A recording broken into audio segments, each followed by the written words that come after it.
കോഴിക്കോട് മുക്കത്ത് വലിയ രീതിയിലുള്ള മണ്ണിടിച്ചിലുണ്ടായി. വിവരങ്ങൾ പങ്കുവയ്ക്കുന്നു റഫീഖ്. എന്താണ് സംഭവിച്ചത്? എങ്ങനെയാണ് ഈ മണ്ണിടിച്ചിൽ ഉണ്ടായത്? അതിന് കാരണമായ കാര്യങ്ങൾ എന്തൊക്കെയാണ്? ബനേഷ്, ഇന്ന് രാവിലെ ഏതാണ്ട് 11 മണിയോട് കൂടിയിട്ടാണ് എടവണ്ണ കൊയിലാണ്ടി സംസ്ഥാന പാതയിൽ മുക്കത്തിനടുത്ത് കറുത്തപറമ്പ് എന്നുള്ള സ്ഥലത്ത് പെട്രോൾ പമ്പിനായിട്ട് മണ്ണെടുത്ത അനധികൃതമായി മണ്ണെടുത്ത ഭാഗത്ത് മണ്ണിടിച്ചിലുണ്ടായിട്ടുള്ളത്. നമ്മൾ ദൃശ്യങ്ങളിൽ കാണുന്നത് പോലെ വലിയ രീതിയിലുള്ള ഒരു മണ്ണിടിച്ചിൽ തന്നെയായിരുന്നു. എന്നാൽ ഇത് ഏതാണ്ട് 2 വർഷം മുൻപാണ് ഇവിടെ ആദ്യമായിട്ട് മണ്ണെടുക്കൽ ആരംഭിച്ചത്.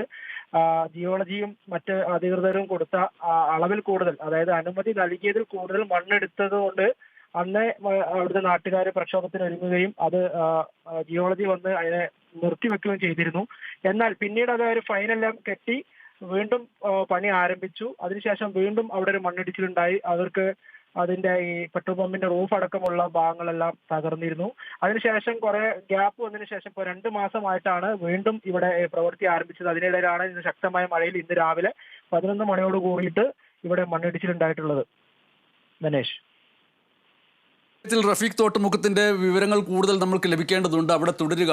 നാട്ടുകാരനായിട്ടുള്ള ബാബു ഇപ്പോൾ നമ്മോട് സംസാരിക്കുന്നുണ്ട്. നാട്ടുകാരൻ എന്നുള്ള നിലയ്ക്ക് ഈ കറുത്തപറമ്പിൽ പെട്രോൾ പമ്പിന് വേണ്ടി കുന്നിടിച്ച സ്ഥലത്ത് മണ്ണിടിച്ചിൽ തുടരുന്നു എന്നുള്ളതാണല്ലോ വാർത്ത. ഈ പെട്രോൾ പമ്പ് അവിടെ സ്ഥാപിച്ചിരിക്കുന്നത് അനധികൃതമായിട്ട് കുന്നിടിച്ചു എന്നാണോ നാട്ടുകാരനായ താങ്കൾക്ക് പറയാനുള്ളത്? എന്താണ് കൂടുതൽ കാര്യങ്ങൾ പറയാനുള്ളത്? എനിക്ക് പറയാനുള്ളത്, നമ്മളിപ്പോ രണ്ട് വർഷമായിട്ടാണ് മണ്ണിടിച്ചിലും മണ്ണ് പുറത്തേക്ക് കൊണ്ടുപോലും തുടങ്ങിയിട്ടുണ്ട്. വർഷങ്ങളായിട്ട് അവിടെ ഉറവ് പൊട്ടുന്നൊരു സ്ഥലമാണ്, ഉറവുണ്ടാകുന്ന സ്ഥലം. മഴക്കാലമല്ലാതെ തന്നെ. അപ്പൊ ഒരു 10-15ഓളം വീടുകൾ താഴെ ഭാഗത്തുണ്ട്. ഒരു വീതിയിലാണ് ഇപ്പോഴും ഉള്ളത്. ഇന്നലെ മെനയാന്ന് ഈ മഴ തുടങ്ങിയ ദിവസം മണ്ണിടിച്ചിൽ തന്നെ ഉള്ളത്. ഇടിഞ്ഞു വീഴുന്ന മണ്ണ് എവിടേക്കാണ്? അത് പൊതുനിരത്തിലേക്ക് വീഴുന്നുണ്ടോ? ഗതാഗതം തടസ്സപ്പെടുന്ന രീതിയിലേക്ക് വരുന്നുണ്ടോ? ഏകദേശം ഇപ്പോൾ പൊതുഗതാഗതം തടസ്സപ്പെടും ഇങ്ങനെ ഇടിഞ്ഞുകൊണ്ടിരിക്കുകയാണെങ്കിൽ. എടവണ്ണ കൊയിലാണ്ടി ദേശീയപാത അടുത്താണ് ഈ പമ്പ് സ്ഥിതി ചെയ്യുന്നത്.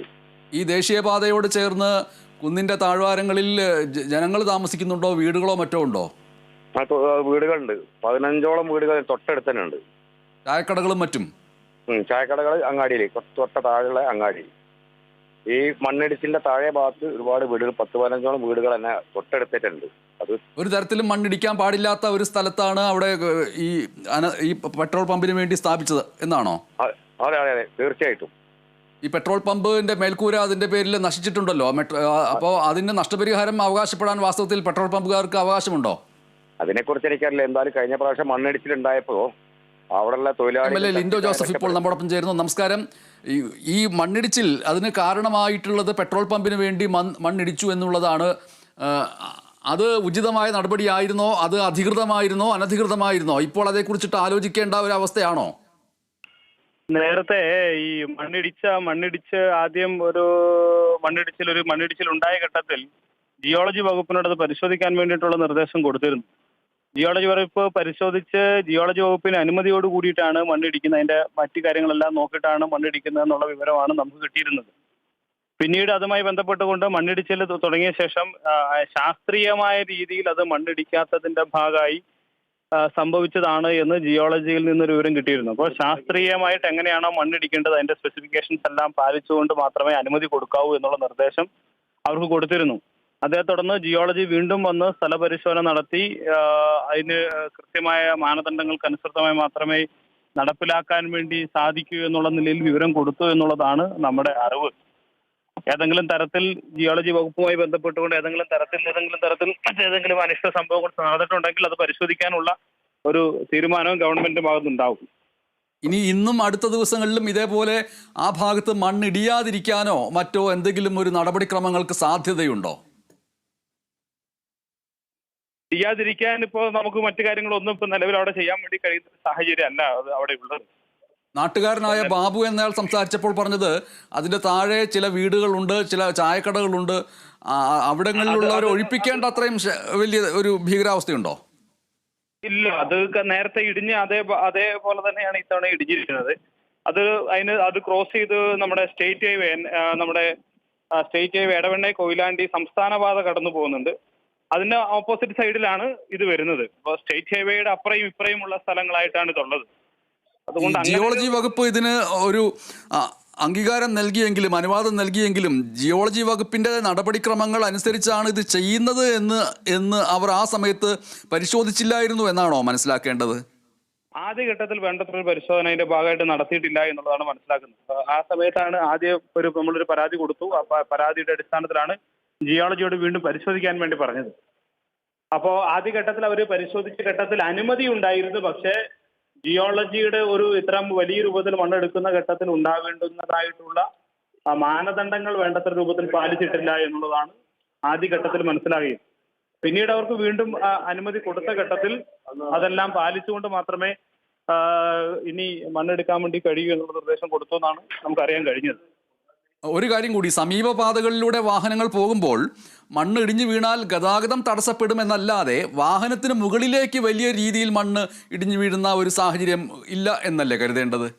അതെ, അങ്ങനെ ഒരു സാഹചര്യം ഇല്ല എന്നാണ്. ഇല്ല, അത്ര സാഹചര്യങ്ങളൊന്നുമില്ല. വളരെ നന്ദി ശ്രീ ലിൻഡോ ജോസഫ് ഈ വാർത്തയോട് സഹകരിച്ചതിന്. റഫീഖ് തോട്ടുമുക്കം, ഈ MLA പ്രതികരിക്കുന്നത് വലിയ രീതിയിൽ വാഹനങ്ങളുടെ മുകളിലേക്ക് മണ്ണ് വന്ന് വീഴുന്ന ഒരു സാഹചര്യം അവിടെ ഇല്ല. അതേസമയത്ത് പൊതുഗതാഗതം തടസ്സപ്പെടുന്ന രീതിയിൽ മണ്ണ് വീഴാൻ സാധ്യതയുണ്ട്. ഇനി ഇന്നോ നാളെയോ അടുത്ത ദിവസങ്ങളിലോ അത് ഇല്ലാതിരിക്കാൻ ഒരു നടപടി എടുക്കാവുന്ന ഒരു സാഹചര്യമല്ല ഉള്ളത് എന്നാണ് പറഞ്ഞിട്ടുള്ളത്. അപ്പോൾ നാട്ടുകാരുടെ ഭാഗത്ത് നിന്ന് അങ്ങനെ ഒരു പ്രതിഷേധമോ മറ്റോ അല്ലെങ്കിൽ റോഡ് തടയൽ പോലുള്ള കാര്യങ്ങളോ ഒന്നും ആരും ആസൂത്രണം ചെയ്യുന്നില്ല എന്നാണോ മനസ്സിലാക്കേണ്ടത്? തീർച്ചയായും ഇത് MLA ലിൻഡോ ജോസഫ് പറഞ്ഞ പോലെ തന്നെ നമ്മളെ നിലവിൽ ഈ എടവണ്ണ കൊയിലാണ്ടി സംസ്ഥാന പാതയുടെ രണ്ടറ്റത്താണ്, അതായത് വലതുവശത്തും ഇടതുവശത്തുമാണ് ഈ പറയുന്ന വലതുവശത്ത് ഈ പെട്രോൾ പമ്പും മണ്ണിടിച്ചിലും ഒരു ഭാഗത്ത്, ഈ പറഞ്ഞ നാട്ടുകാരൻ പറഞ്ഞ വീട് റോഡിന്റെ മറുവശത്തും. അവര് ആശങ്കപ്പെടുന്നത് എന്താണെന്ന് വെച്ച് കഴിഞ്ഞാല് ഇത് മണ്ണിടിച്ചിൽ കൊണ്ട് ഡയറക്റ്റ് ഈ വീടുകളിലേക്കോ ഈ റോഡിലേക്കോ എത്താനുള്ള സാധ്യത ഇല്ലെങ്കിലും മഴ ഇങ്ങനെ കണ്ടിന്യൂസ് ആയിട്ട് തുടരുകയാണെങ്കിൽ ആ വെള്ളമെല്ലാം അല്ലെങ്കിൽ ഈ ചെളിയും മണ്ണും ഒരു ഉരുൾപൊട്ടൽ പോലെ നേരെ ഇവരെ വീടുകളിലേക്കും സമീപ പ്രദേശങ്ങളിലേക്കും എത്തുമെന്നുള്ള ഒരു ആശങ്കയിലാണ് അവിടുത്തെ ജനങ്ങൾ ഉള്ളത്. അതുപോലെ ഇത് ലിൻഡോ ജോസഫ് MLA പറഞ്ഞതുപോലെ തുടക്കത്തിൽ ഇത് ഈ കൃത്യമായ രീതിയിലല്ലാതെ, അതായത് ബെഞ്ച് കട്ടിംഗ് പോലുള്ള ആ രീതിയിലല്ലാതെ, അതായത് ശാസ്ത്രീയമാകില്ലാത്ത രീതിയിൽ മണ്ണെടുത്തത് കൊണ്ടാണ് ഇത്തരത്തിൽ തുടർച്ചയായ മണ്ണിടിച്ചിൽ ഉണ്ടാകുന്നത് എന്ന് തന്നെയാണ് നമ്മൾ മനസ്സിലാക്കുന്നത്. എന്തായാലും നിലവിൽ അവിടെയുള്ള ഒരു 15ഓളം കുടുംബങ്ങൾ ഈ ഒരു ഇതിൽ ആശങ്കയിൽ തന്നെയാണ് ഉള്ളത്. അപ്പം ഇത് പ്രത്യേകിച്ച് ഇതിനിപ്പം ഒറ്റനോട്ടത്തിൽ നമുക്ക് ചെയ്യാൻ പറ്റുന്ന ഒരു കൃത്യമായിട്ടൊരു നടപടി എന്താണെന്ന് നമുക്ക് കൃത്യമായിട്ട് പറയാൻ കഴിയില്ല. അതെന്തായാലും ജിയോളജി അതൊരു അവ്യക്തതയുണ്ട്. എന്തായാലും ആ 15ഓളം കുടുംബങ്ങളുടെ ആശങ്കയ്ക്കൊപ്പം നിൽക്കുകയാണ് കേരള വിഷൻ ന്യൂസും. പ്രതികരിച്ച നാട്ടുകാരനായ ബാബു തുടരുന്നുണ്ടോ? അവിടെ ഇടിഞ്ഞു കിടക്കുന്നുള്ളത് അത് അവിടെ ഇങ്ങനെ വെള്ളം കെട്ടി നിന്നാൽ ഏതാനും ഇങ്ങനെ തന്നെ മഴ പെയ്യുകയാണെങ്കിൽ അത് റോഡിലേക്ക് ഒലിച്ചിറങ്ങാനും താഴെ കുഴിയിലുള്ള വീടുകൾക്ക് ഭീഷണിക്കും സാധ്യതയുണ്ട്. അതെ, നാട്ടുകാരനായ ബാബു പറയുന്നത് ആ ഒരു ഭീഷണിക്ക് സാധ്യതയുണ്ട് എന്നാണ്. എന്തായാലും അതൊരു വലിയ ഭീഷണിയാകാതെ മാറട്ടെ എന്ന് വിചാരിക്കുന്നു. നാട്ടുകാരനായ ബാബു എന്താണ് ചെയ്യുന്നത് ജോലി? ഞാനവിടെ വർക്ക്ഷോപ്പ് പണി എടുക്കുക. വർക്ക്ഷോപ്പ് പണിയാണ്. അതെ, ഇപ്പം മഴക്കാലമായതുകൊണ്ട് വർക്ക്ഷോപ്പിൽ പണിയൊക്കെ കിട്ടുന്നുണ്ടോ? പണിയെടുക്കുന്നില്ല. വീട്ടുകാർ സുഖമായിട്ടിരിക്കുന്നു? ആർക്കെങ്കിലും പനിയോ മറ്റു അസുഖങ്ങളോ ഉണ്ടോ? ഒന്നുമില്ല, പനിയൊന്നുമില്ല. നാട്ടിലൊക്കെ പനിയുണ്ട്, പനീന്റെ ലക്ഷണങ്ങളൊക്കെ തുടങ്ങിയിട്ടുണ്ട്, പനിയുണ്ട്. ഉച്ചയ്ക്ക് ഊണ് കഴിച്ചോ? ഞാൻ ഫോറസ്റ്റ് റെസ്ക്യൂർ ആണ്, അവിടെ പനിയിലാണുള്ളത്. ചൂടുവെള്ളം മാത്രം കുടിക്കുക, തണുത്ത വെള്ളം കുടിക്കാതിരിക്കുക. കോളറയും മറ്റും പടരുന്നുണ്ട്. വളരെ നന്ദി.